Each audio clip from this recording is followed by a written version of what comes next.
You want to understand men? Great. I'm a man who's been explaining what men think to women for nearly 20 years. And while I don't expect you to love everything I'm going to say, what you can count on is that I'm telling you the truth, even when it makes me and other men look bad. With that, here are 8 things men want you to know but will rarely say out loud. Stick around.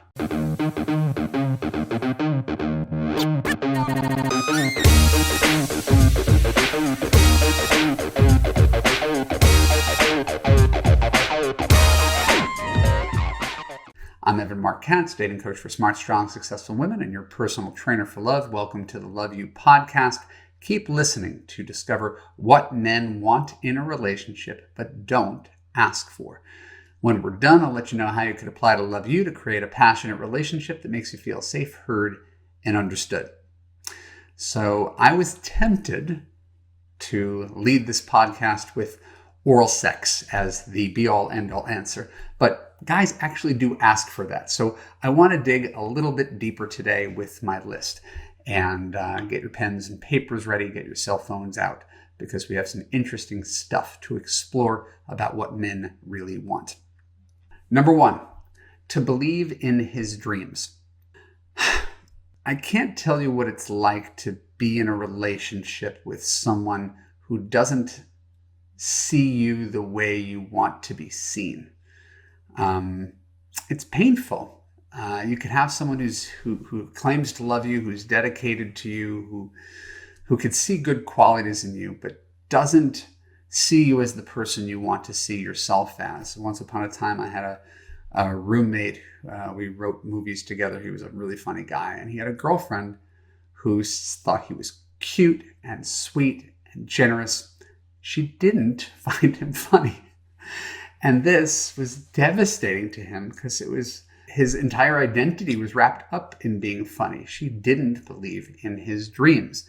So whether your guy dreams of owning his own company or being a world-class bowler or building a deck in the backyard, even if he's never done it before by watching YouTube videos, it means a lot to us that you believe in us. All of us have negative voices in our head, men and women alike.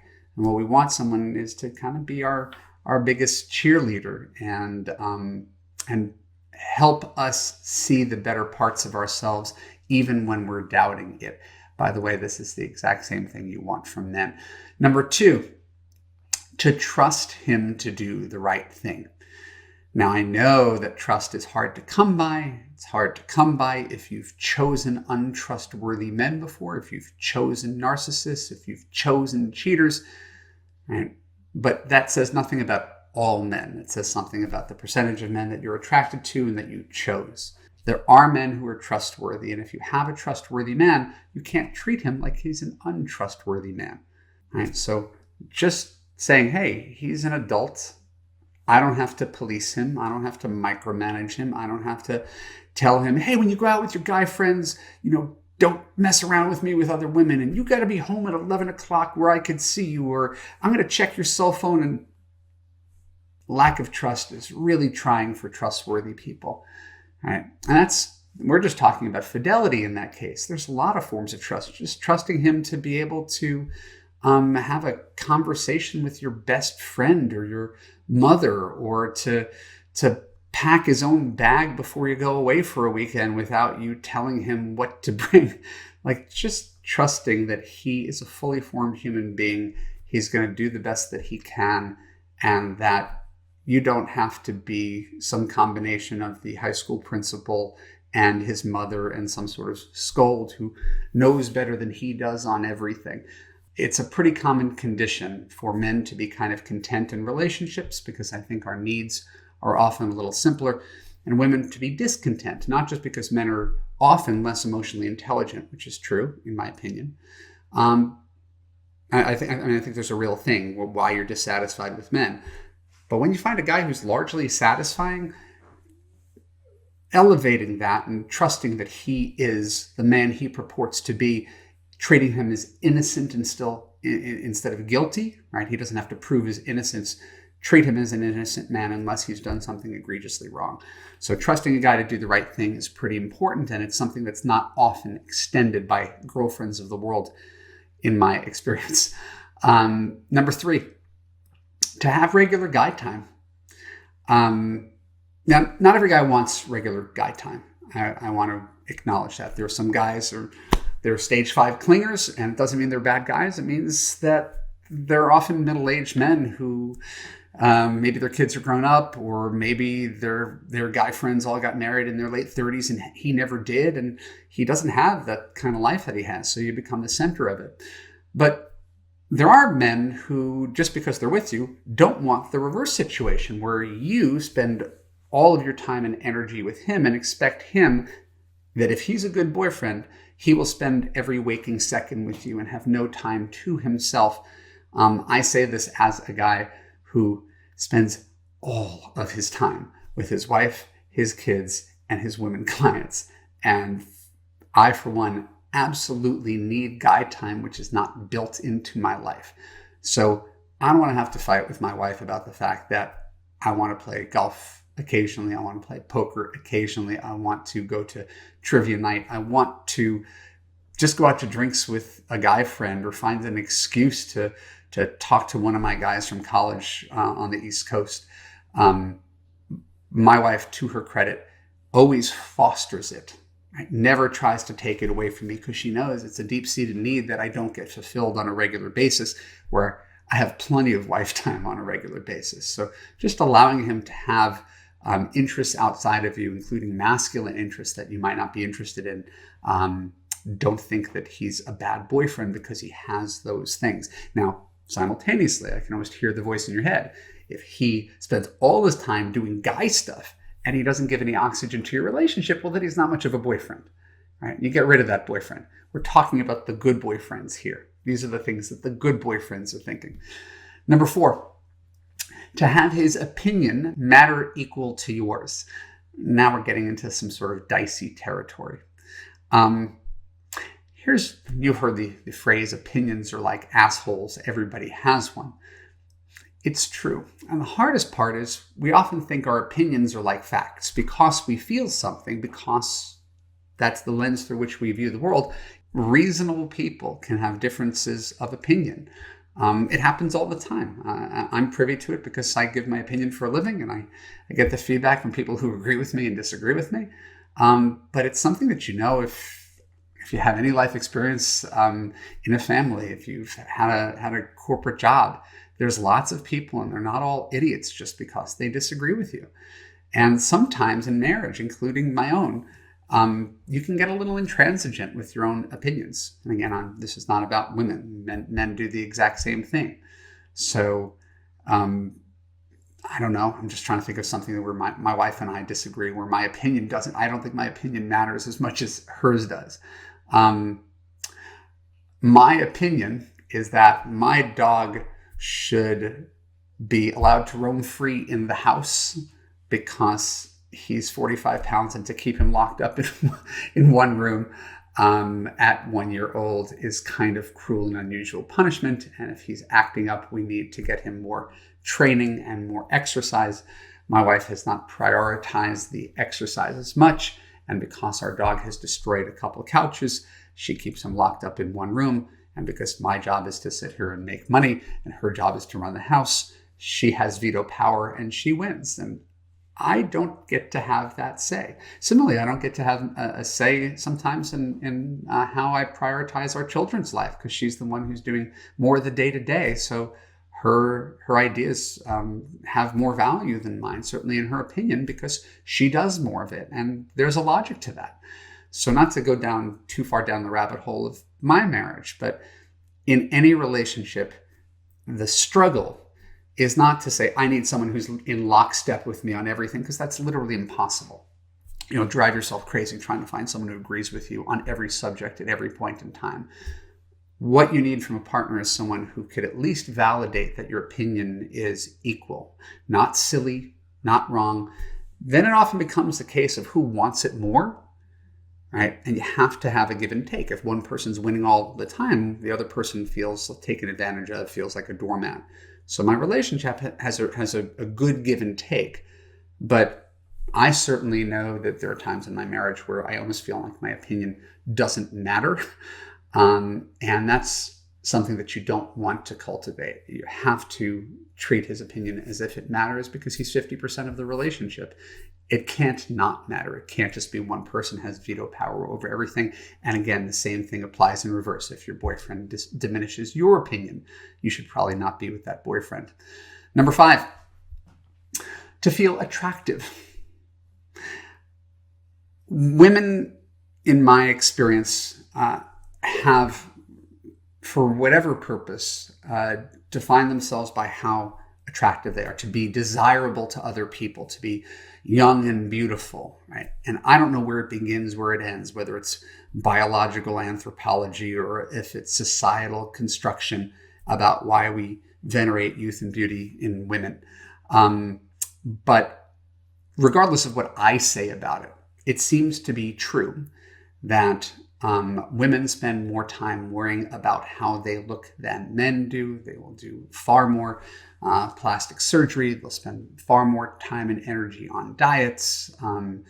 There's a whole beauty industry for women that doesn't exist for men. I'm not saying whether that's good or bad or otherwise. I'm just making that observation.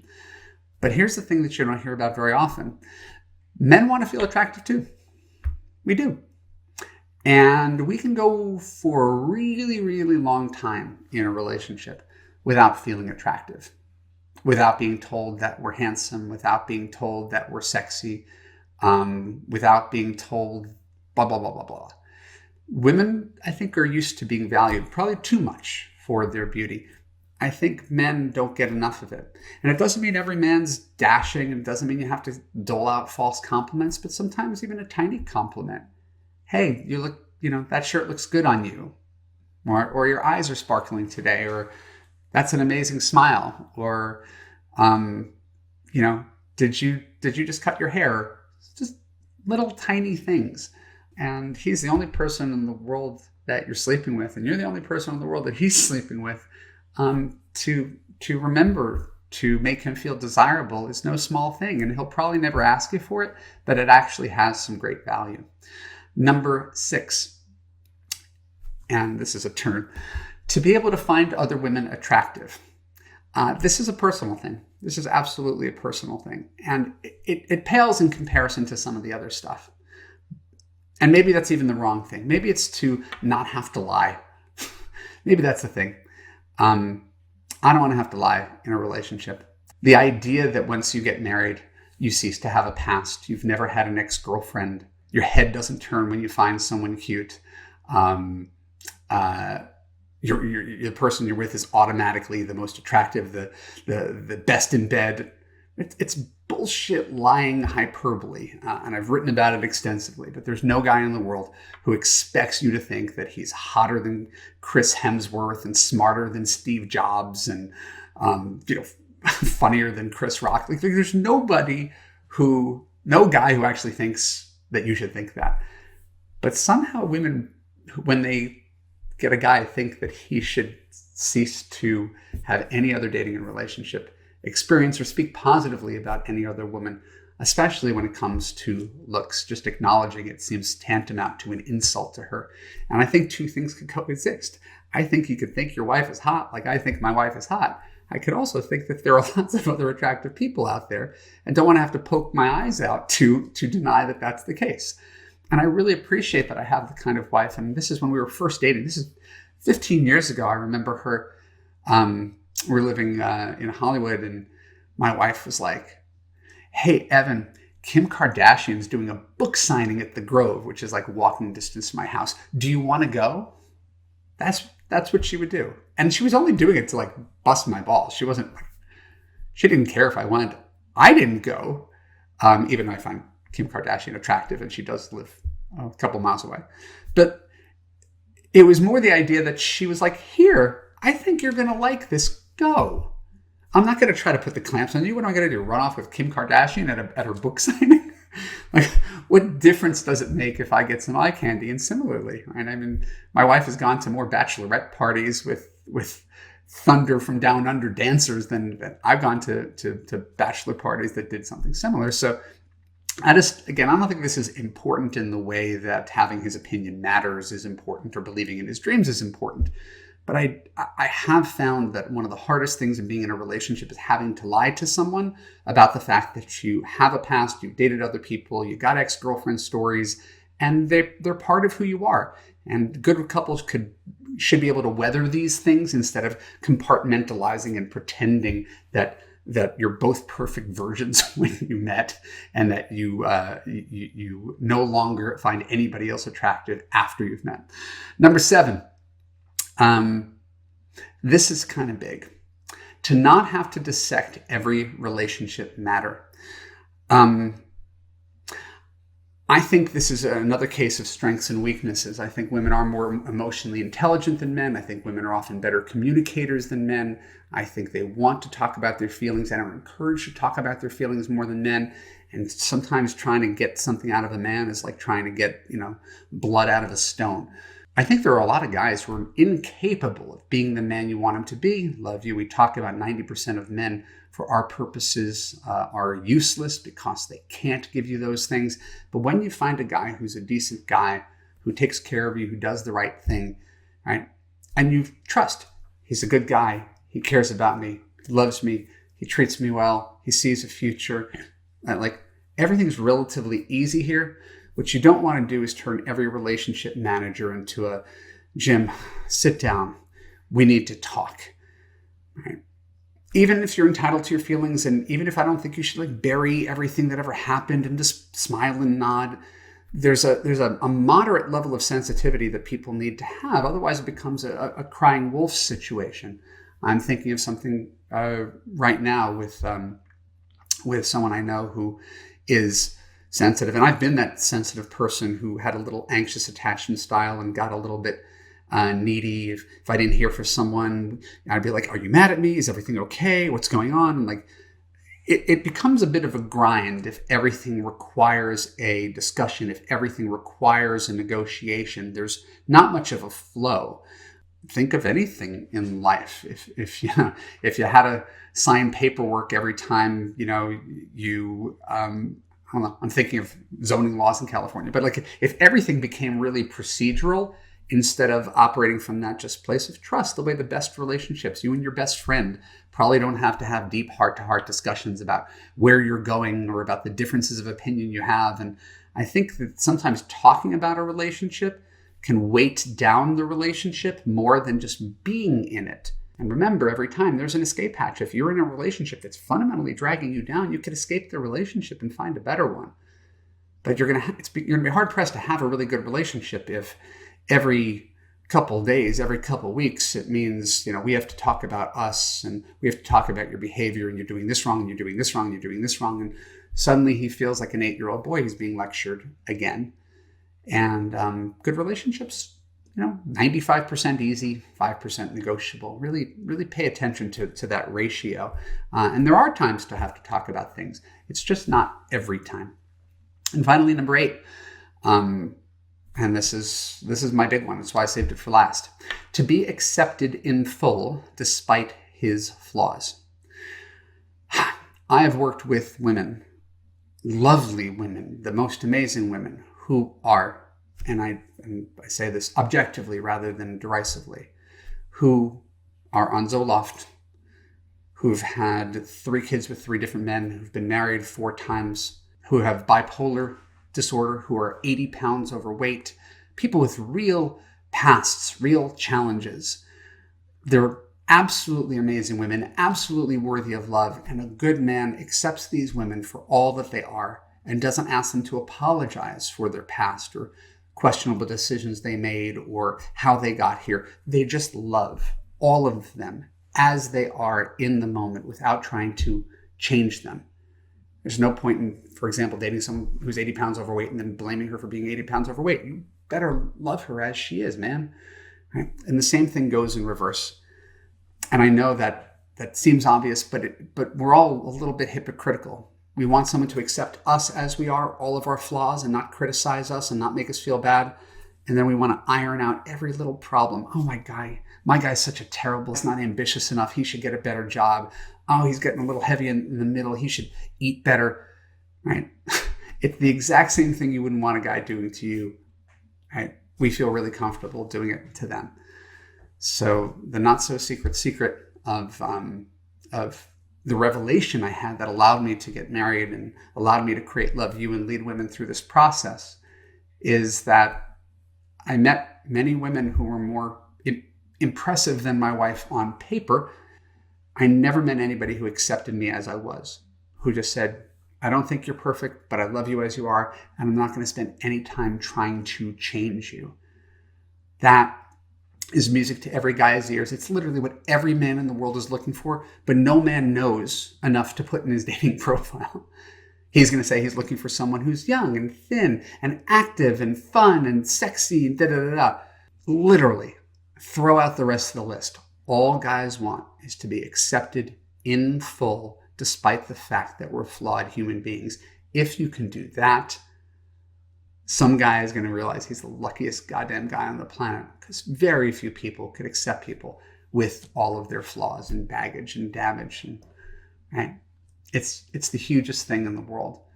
So this is my list of things that men want in relationships but don't ask for.